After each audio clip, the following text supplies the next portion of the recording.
send a request.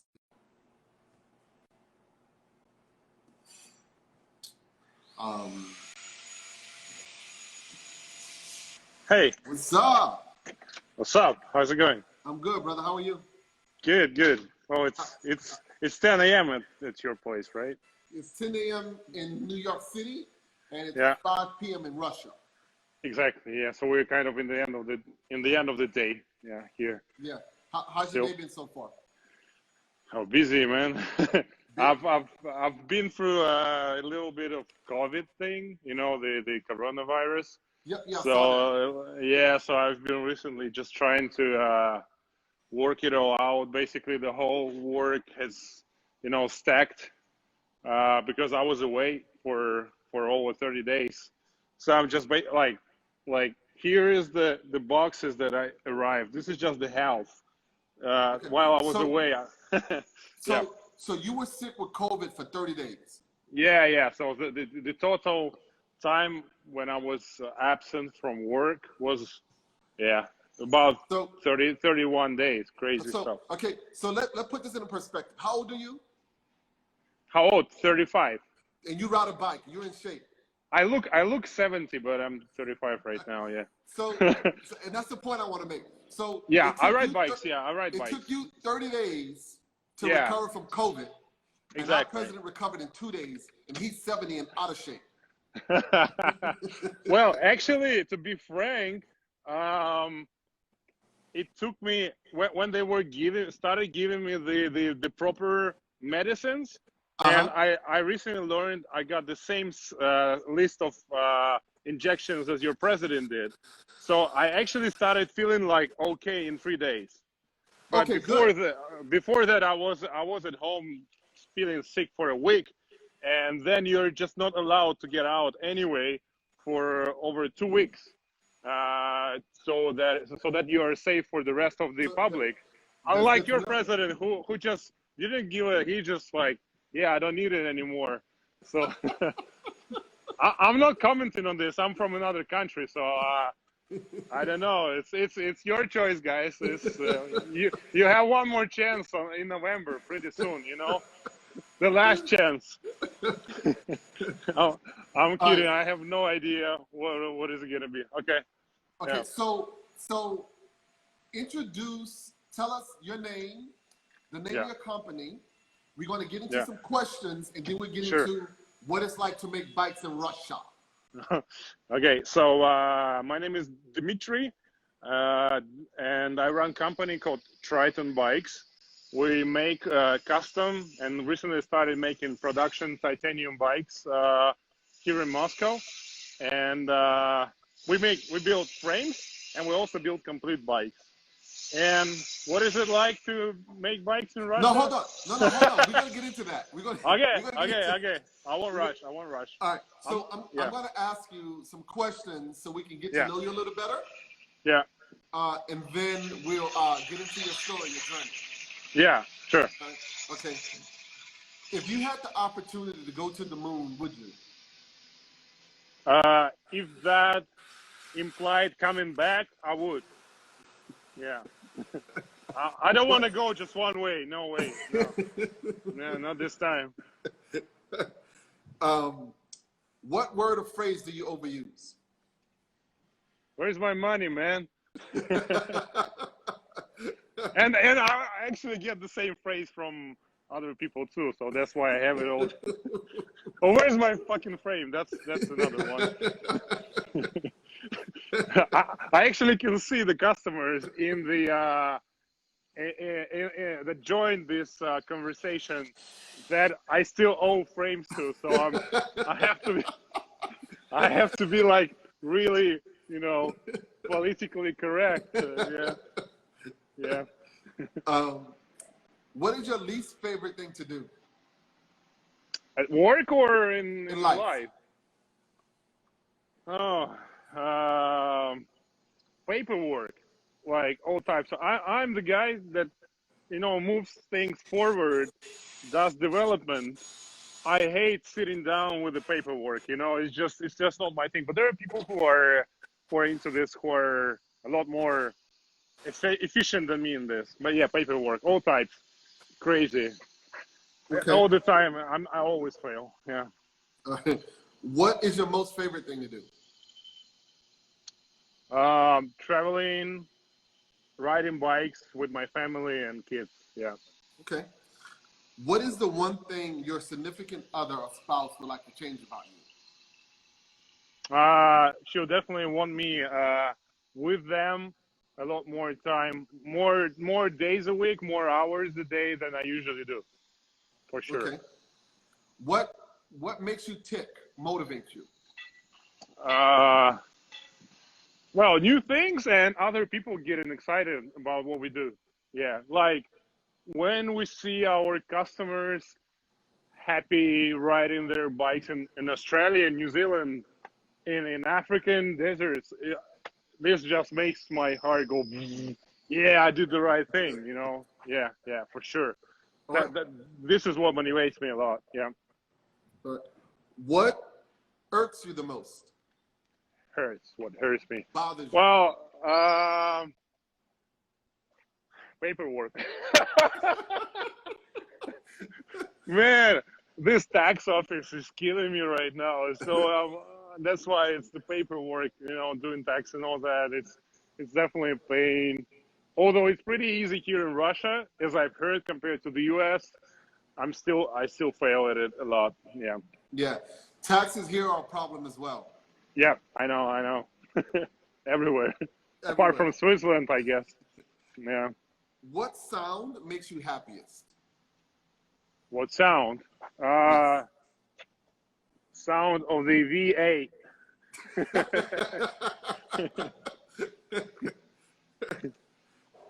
I recently got a US made car, so I like V8 a lot. I just listen to the sound. What kind? Sorry. Yeah. What kind of car? Yeah. This one. Yeah, little van. Yeah. Yeah. I have the Chevy. I love Chevy. Yeah, they're nice. I'm in the love. heartbeat of America. Exactly. I mean, it's eating all my money. I mean, gas wise, but Yes. I enjoy it. I enjoy it a lot. Yeah. You cannot pass a gas station without stopping to get gas. Exactly. It's crazy. Well, it's still pretty good. It's still pretty good. There is a soul in it. Yeah. What sound bothers you the most? What sound bothers me the most? I think kids crying. I'm like, oh, something happened again. Like when they're playing somewhere and I'm like, shit, I hope they're not gonna die or something. Yeah, I think kids. What profession other than your own would you like to try? Filmmaking, producing films for some reason. Yeah. Okay. I don't know. I kind of feel I like it. All right. What would you like on your tombstone? This guy lived a happy life. Yeah, I think something like this. Yeah. And some nice hip hop music playing all the time, being charged through the solar battery, something like this. Yeah. making other old people passing through saying, what's wrong with this thing? Yeah, yeah, I like this. What is it about your personality that drives your business? I think so. I hope so. I've got a bunch of energy. So when I'm motivated, I can just go without sleep for hours and days. But at the same time, when I hit paperwork, boom! Nah. So yeah, I think I love what I do. I love bikes, and I'm so glad I'm doing this because otherwise I would get bored with with other things in the world. Yeah, I would just have no energy at all, I think. But I love what I do, so there is a match here. Okay. What is it about your personality that hinders your business? Laziness. Yeah, when like when you've been doing this for many years, you end up and of course the more years you do it, more happy moments and more failures you get, obviously. And sometimes these failures in business demotivate you, and you become lazy to do new things. it's like a wave, but yeah, I think, but also it's they say that laziness is the means of progress, right? So when you're lazy to do something, you try to hire someone who would help you do something better than you. So it's also a good thing. It just depends how you approach it. Okay. Who would you travel cross country with on a motorcycle? Who would, sorry? Who would you travel cross country with on a motorcycle? Who I would travel with on a, who would you ride with on a motorcycle uh, cross country? if I had a choice among all the people in the world. Yes. Uh, if my granddad was alive, I would love to ride somewhere with him for sure. Yeah. Yeah. Did you know him? Yeah, of course, I knew him, and he was a great traveler and geologist. Yeah, geologist, what they say. But we didn't see each other for a long time, so I think he would be fun to travel with. I mean, I don't make like celebrities. I don't really have anyone that I I'm with follow, you. or yeah, they're just normal people. So I'd rather spend more time with my family than anyone else. Yep. I concur. Yeah. What was your favorite concert? Concert. Yes. I was at a Prodigy concert. Prodigy, the British band. Well, the guy is dead now, the main guy. But they were good. A bunch of energy. I wish I could, if I knew they're gonna be gone. I hope I would enjoy it more. But yeah, they're gone now. But I don't do much concerts, unfortunately. I just work all the time for some reason. Yeah, Okay. so yeah. When was the last time you cried? Oh, like a few days ago when I had this tax report, man. No, I mean, like, how am I going to like work this all out? And I mean, now I'm working it out. Now it's working.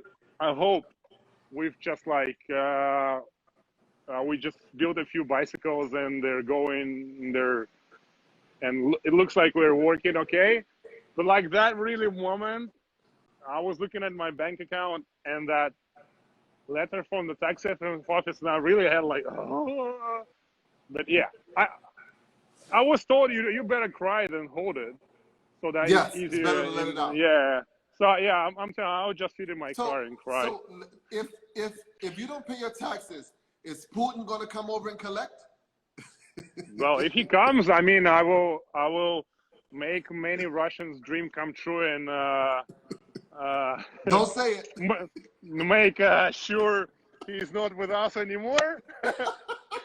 Okay, is this diplomatic enough? Some of the people that are watching this are not going to support it, but that's my opinion. No, he does. He sends his people, which are more dangerous than him. So I'm not afraid of this. It's so it's all. After being at the hospital and spending 21 days at home, I feel again that your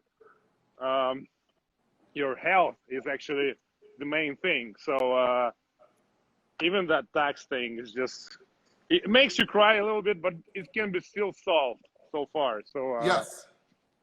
Yeah. The yeah. tax people knocked on my door. Oh man, did they?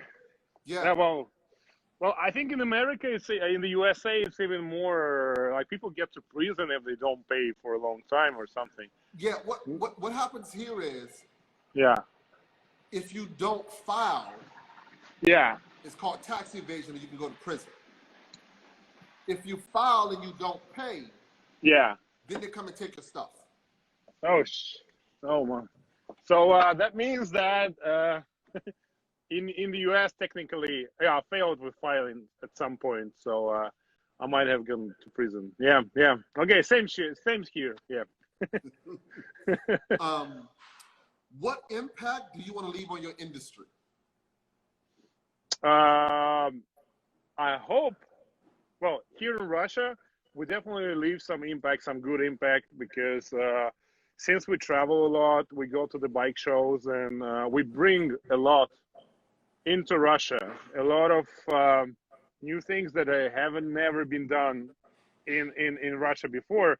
I think we're kind of bringing some culture to the bicycle business, to custom bikes business, to not the business, but the whole community and everything around it. And I think what, at least according to what some of my American US friends told me, that we also, when we come to the shows in the USA, we also bring some of our own different ways of doing some things, you know, like some techniques or some solutions in terms of looks. So yeah, I hope we bring some good culture into all of this, but some people might not agree. I don't know, but you know what? Unfortunately, in my country, there is a limited number of companies like ours, like less than 10. In the US, 500 maybe. I don't know. So it's maybe more, right? Yeah.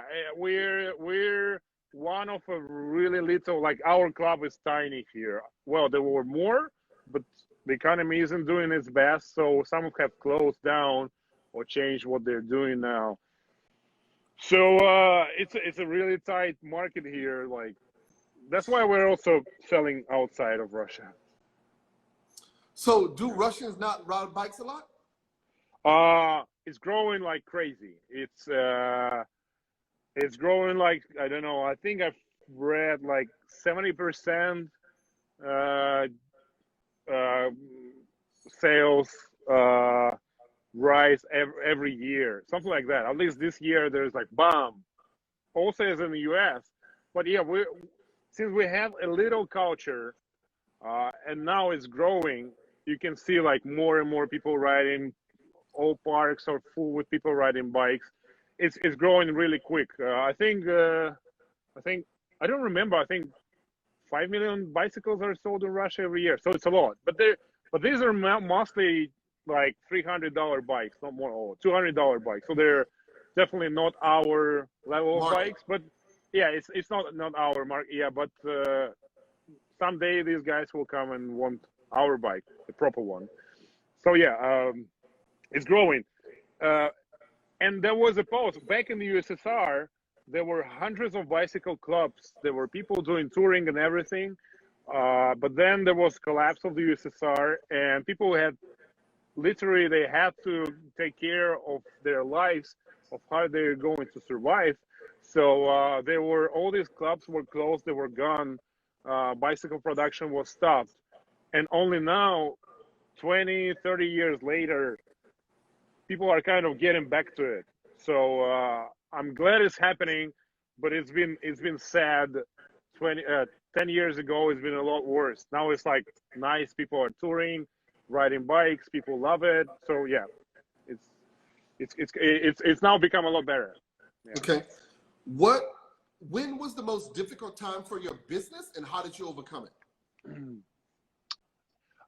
It's the difficult time every time we have to make a move of our shop, and the next move is due before New Year. So it's another difficult time is coming. So why do you keep moving?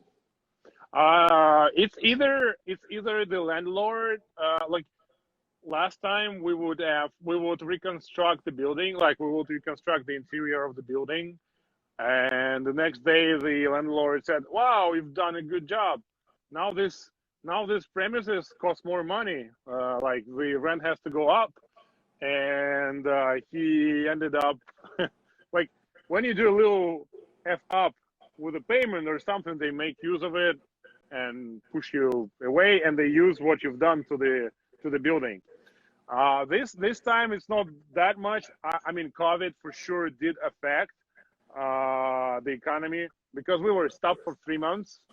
And then I was told by the landlord 2 years ago that they might need all of the building for their own business. So one day they might need my shop, and I'm like, okay.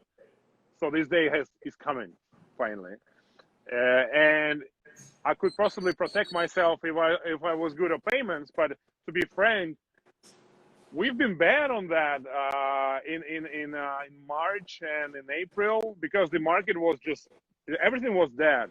Everyone was scared of Corona. We had really little amount of orders, and it was really hard to pay everything on time. Now I'm kind of back to it, but I don't know. It's a hard thing. I've just recently been reading Facebook posts of my friend in the U.S. of my friends in the U.S. who run bike shops, for example. Some of them are moving too. Some of them, although they did have a rise in the orders, in the amount of orders they got after COVID was really active in April. Like May and June was good. They're still not feeling really well, so they have to move out at some point. So it's not only me. It's kind of many people. I'm doing the same thing. I'm moving my business as well. Oh yeah, but do you have like machines? You have machines, right? So or you have, what do you have? I have a yard with over 1 million board foot of lumber, and it's 30 tractor trailer loads to move it all. And it was a pain to me because I just needed 2 trucks.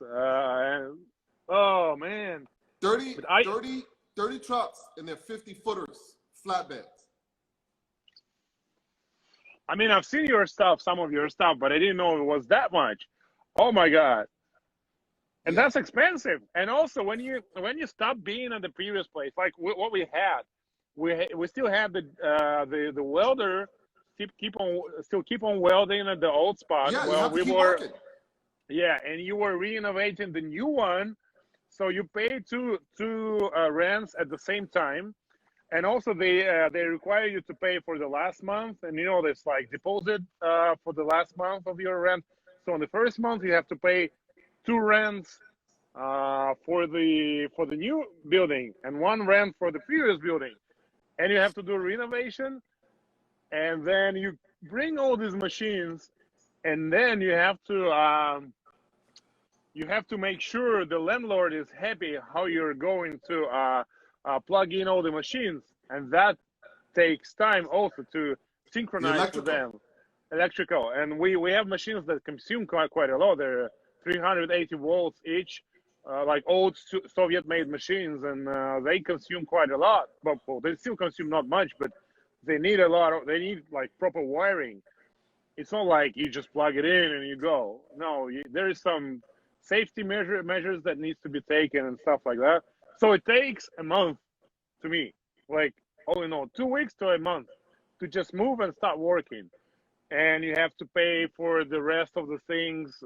I mean, at least they gave me 3 months, so I have time. I'm looking for 3 months. Building. 3 months is good.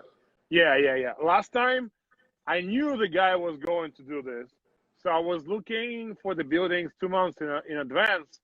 But then we went to the USA for the show, and I missed electrical bill payment, which was $100.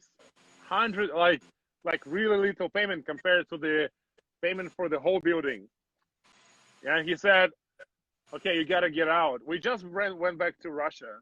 We still have, I told him, hey, I'm on a jet lag. I'm like, I don't understand anything. He's like, okay, you have 5 days to move out with all the machines and everything. 5. And if you don't, you pay 3 times the rent for each day. So it's 3x. It was a bunch of pain to find the shop, read the agreement. You have to read the rental agreement, because like if you don't do it, they give you a bad one, and then they can kick you out in 5 days. That's what happened. So it just sucks. But so in the long run, the best is to have your own building for sure. But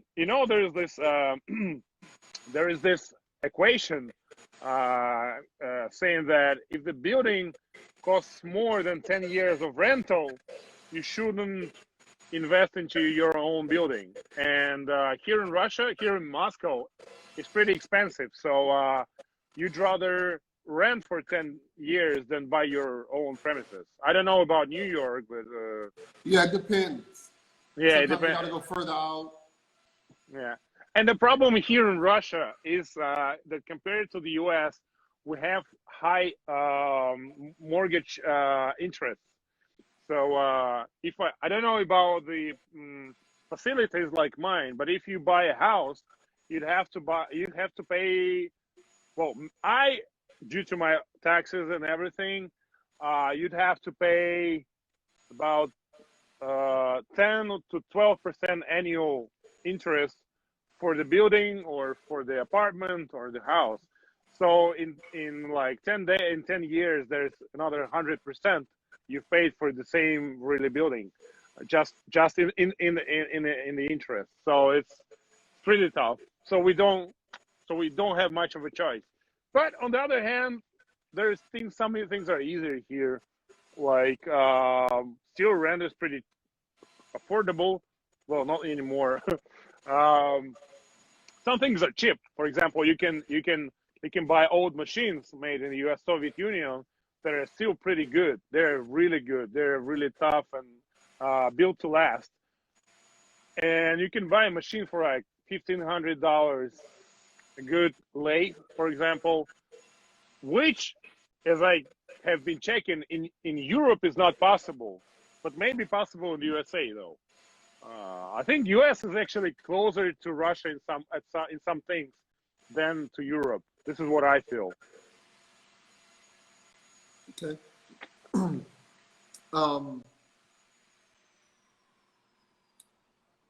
Do you have any black friends? Yeah, well, depends on the country. In the US,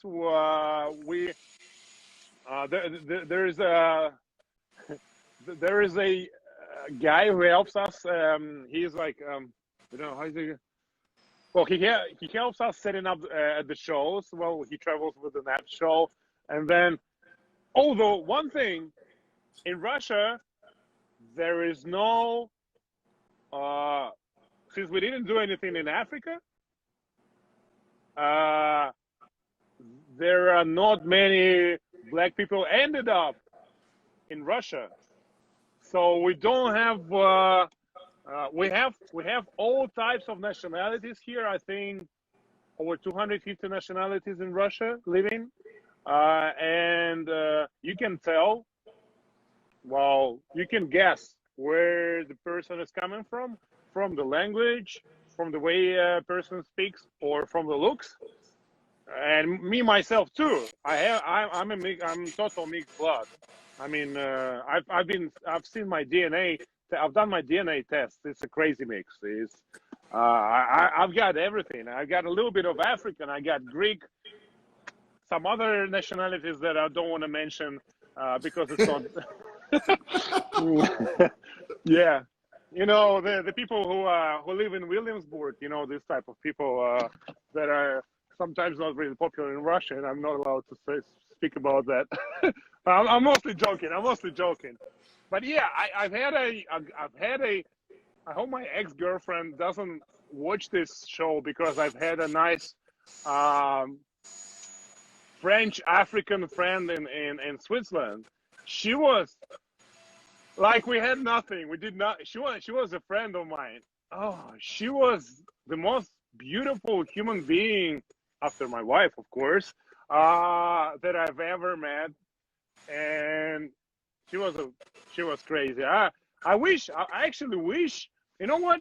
When I come to New York, first thing I see those airport workers, and there was twice I met this black lady.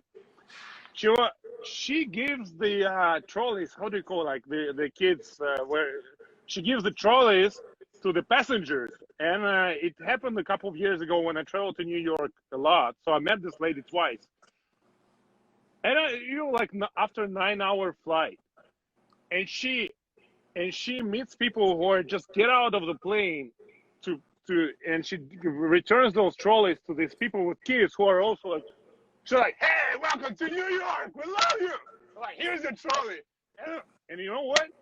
I miss this energy here. I come there to New York to see these people because we don't have that. People are a little bit, maybe sometimes they're too shy. And I like this.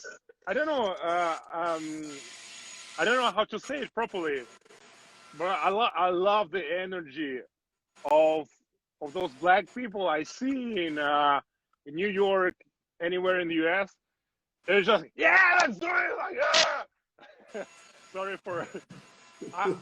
We need that. We need that because people in at Russian airports giving you trolley will be like, yeah, here's your welcome to Russia. She won't say that. She's like, here's your stuff. Just take it, go. I don't need you. And this woman, I think she has like 8-hour, 9-hour shift, and she's like, yeah, let's do it. Here's your stuff. Welcome to New York. Yeah, I like it. I like it. All right, cool. So yeah, if you're want to like come around, I'll show you around in the American van, and I'll show you around Moscow. You definitely love it for sure. All right, cool. Who would you most like to have a conversation with? In the whole world? Oh my God, I don't need anyone much. Maybe I would talk to Elon Musk. He's a cool guy. I think people hate him. I hate some of things about him, but I still respect how his dreams come true. I respect such people, even if they take most of their money from the government. I don't know, but maybe this guy. It's actually a bunch of people who I meet and talk to, who I admire, or yeah. But I think Elon is good. But I would definitely love to talk to Putin, but I would need to prepare myself because the other day I had a conversation with someone who has met him many times and worked with him closely. And when we started like a little conversation, a little talk, I wasn't prepared enough. He was stronger than me in his facts and things. So yeah, it's you have to get prepared before you talk to someone. You can't just come and say, "Hey, let's talk." Yeah. Okay. All right. So that's enough of the questions. Now we get to talk about your journey and what it's like to make bikes in Russia. Okay. So, what was my journey, right? I was not supposed to be doing this in the first place. I always rode bikes, and it's kind of weird chance that worked out. I was riding bikes. I went. My parents sent me to London to do some studies on summer to do some English studies. That's why I have kind of weird accent that is switching between American and and proper English. So I was riding bikes, and I had one of those custom titanium bikes with me. I was riding trials, and the guys I rode with in London, they loved it, but we were still kids. But they wanted to have something like this back in the UK. So when I stopped studying at university, I started to working out who actually can make certain frames of what we thought would be the best bikes. So I found a factory where we started making first frames according to our drawings. Then there was some little pause, and I went to work according to my profession to investment bank. So I was a finance guy for a little bit. But then the crisis hit, you know, the Wall Street crisis, 2008, 2009. This is when my bank I worked at, when I finally finished all my studies, they didn't want me back. Nobody wanted anyone back. All the investment banks were closing down, and I had to choose to do something else. And I ended up trying to do bikes again. And at some point I was happy. I was lucky to find a partner. We rented a shop, and we basically had to learn from scratch how to make bikes. I would find some engineers. I would find the welders. I would just watch YouTube videos.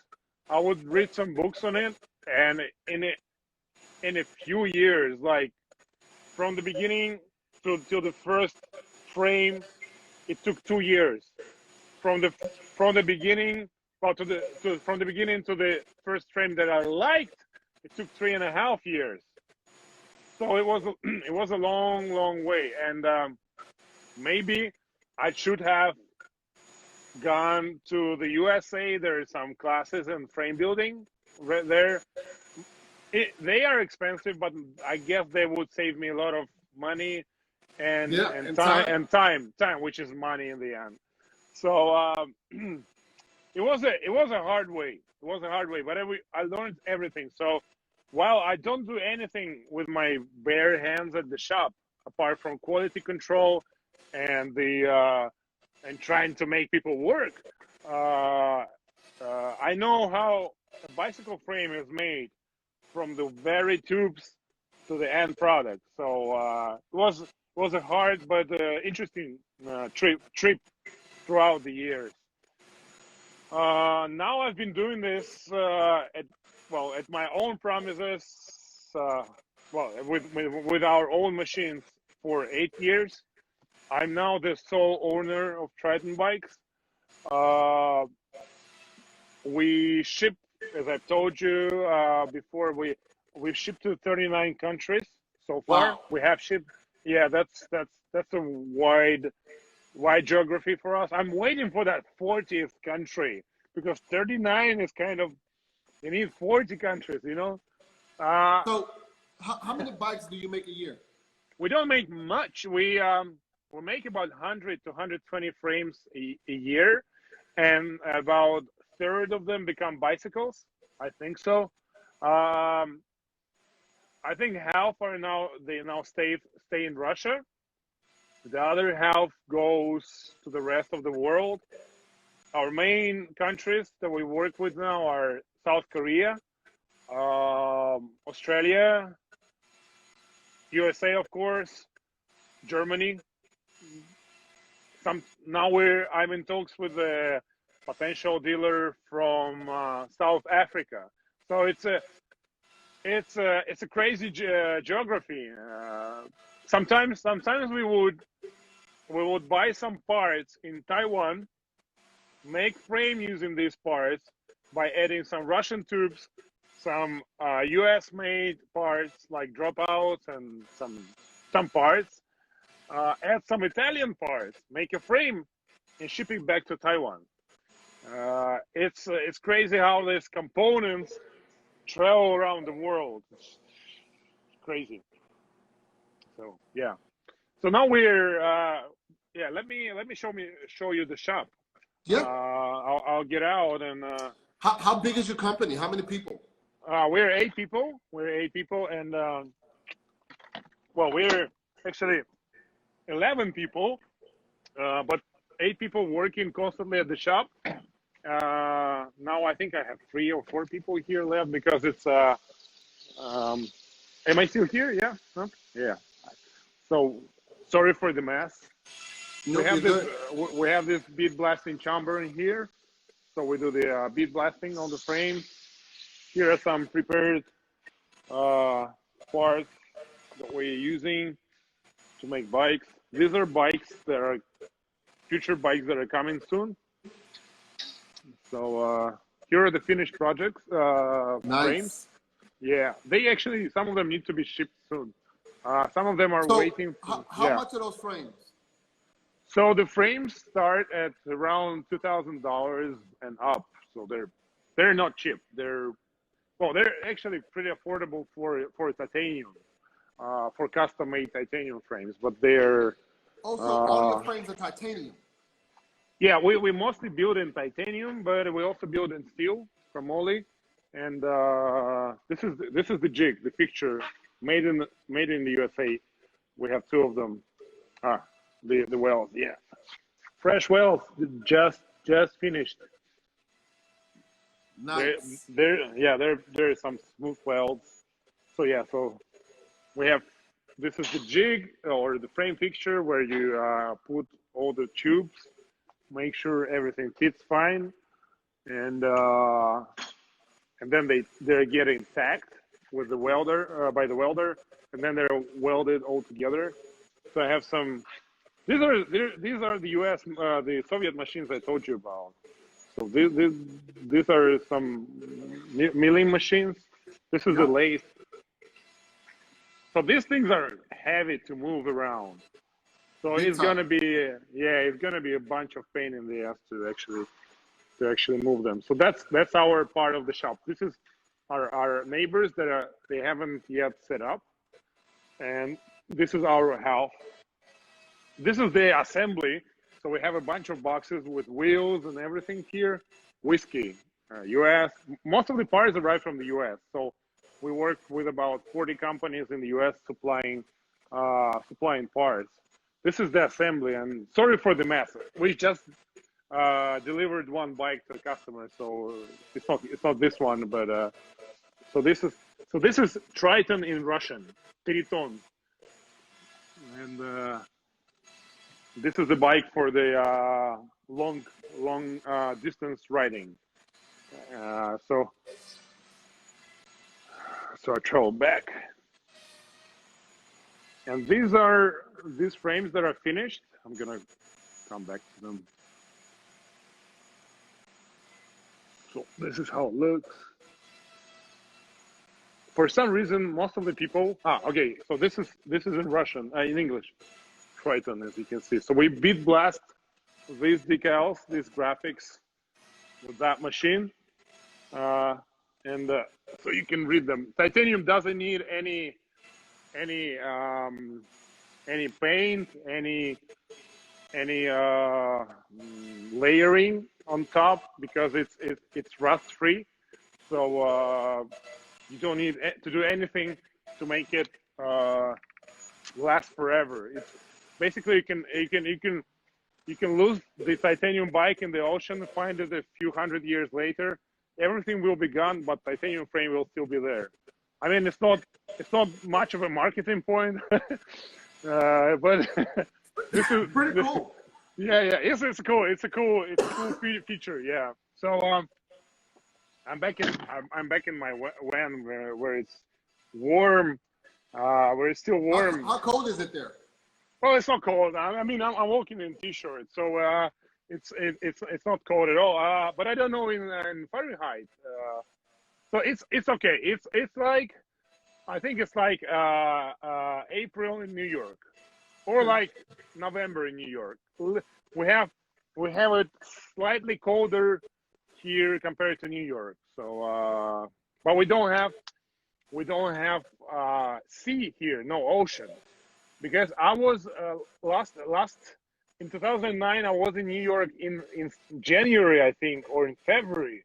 It was so much stupid wind, and it was so cold. I've never felt as cold. And in Russia, like it's just complete, like super cold. And like, people were like, they were like walking like this, like all wrapped. Yeah. All right. Yeah. What do you find to be the most challenging thing about your business? I told you, taxes. Well, it's not that. It's actually the problem with what we do now is where we do. Although we have started making production bikes, so still we still take custom orders. And the problem with the custom orders is when you jump in a project and you feel like you can do it, at some point something occurs that makes this project super complicated. And you can see sometimes there are two projects and there are two frames, and if you look at them, they look totally identical. But one of them took 40 hours to make and another took 100 hours to make. And they still cost the same. So I mean, it's more a technical issue that bothers me sometimes, but it's complexity to evaluate the cost of production when you do some custom things, which makes you stressed out a lot, because while you should have been making another order by now, you're still making the previous one, and the people are pushing you like, where's my frame? And like, I'm still making those two, and they're super complicated.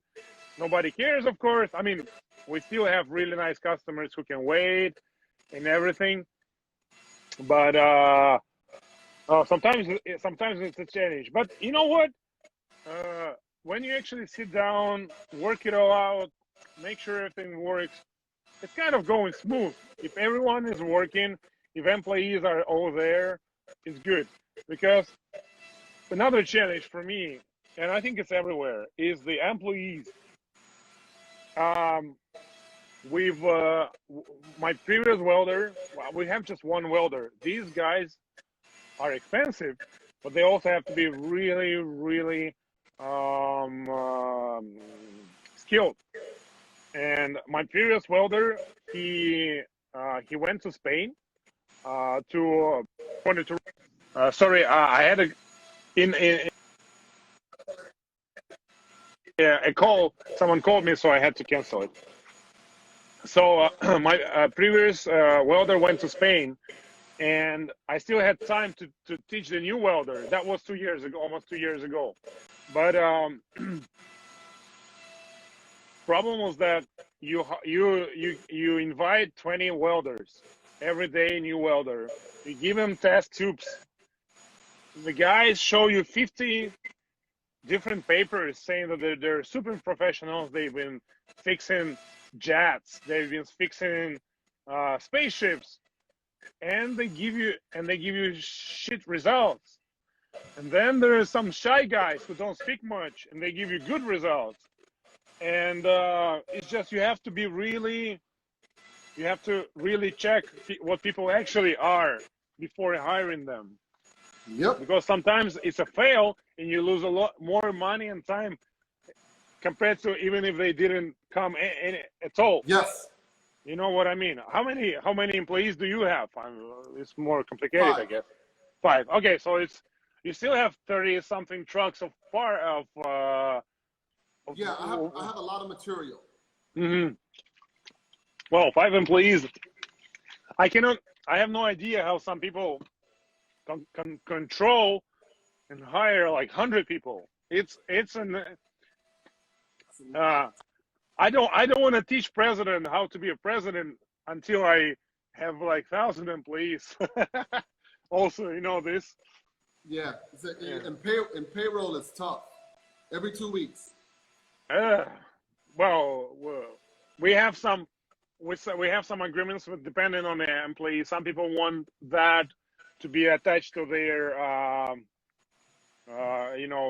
mortgage payments, so that have money and I pay them, and they can pay that instantly, so they don't spend it before it's too late. Smart. Yeah, but yeah, we have either 2 weeks or every week or 1 month. Yeah, it's a pain because sometimes you've paid the rent, you bought the titanium, the tubes and everything, and then you have to like basically you need to pay $10. Well, it's thousands of dollars, of course, but someone give you $10, and you need to pay $10 for the titanium, $10 for the rent, and $10 in wages, and you have only $10, and you need to pay 30. So you have to like, can I pay you a little bit? And the juggling.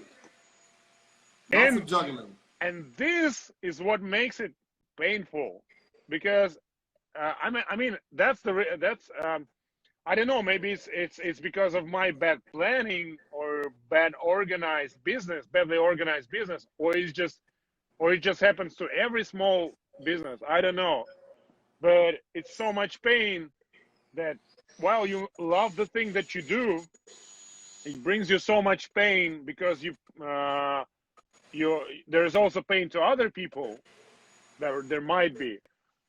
This is a hard thing. Sorry, this is a hard thing to go through. Just I hate it. I mean, sometimes I would just, but it feels so good to just pay as much as you can and feel empty and super poor, but you've paid your dues. Right. Yeah. There are people trying to get through. Yeah. Yeah. Okay. So we're good. We're good. I think we've covered it all. Am I missing anything? Yeah. Thank you. Thank you very much for your time. I appreciate it. Yeah. Thank you. And thank best you very of luck much. to you making bikes in Russia. Thank you. Thank you very much. All right, brother. Have a good Thank day. you. Thank See you. you. See you in New York. See you in New York or in Moscow. See you, man. Yes. Bye-bye. Either way. Thank you. Yeah. Bye-bye. Bye.